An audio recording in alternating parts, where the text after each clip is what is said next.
আসসালামু আলাইকুম রহমতুল্লাহ। আলহামদুলিল্লাহ। Good morning DXN, good morning.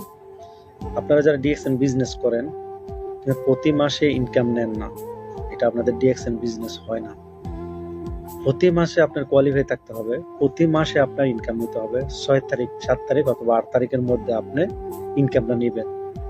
আপনি বিজনেস করেন কিন্তু আপনি কোয়ালিফাই থাকেন না, আপনার বিজনেস পার্টনারকে কিভাবে আপনি উৎসাহিত করবেন? এই জন্য যারা বিজনেস করতেছেন, যারা মন দিয়ে বিজনেস করতেছেন, আপনি কোয়ালিফাই থাকতে হবে এবং আপনার প্রতি মাসে আপনার ইনকাম নিতে হবে। আলহামদুলিল্লাহ, আমি ডিএক্সএন জয়েন হওয়ার শুরু থেকে আজও পর্যন্ত প্রতি মাসে ইনকাম নিতেছি। তা আপনারা যারা ডিএক্সএন বিজনেস করতেছেন, আপনি নিজেকে নিজে লিডার মনে করেন কিন্তু আপনি প্রতি মাসে ইনকাম নেন না, তো আপনি কিভাবে মানুষকে বুঝাইতে পারবেন যে আপনি ইনকাম নেন, যে ডিএক্সএন ইনকাম দেয়? এই জন্য বলবো, যারা ডিএক্সএন করতেছেন নিজের থেকে নিজের মনে করে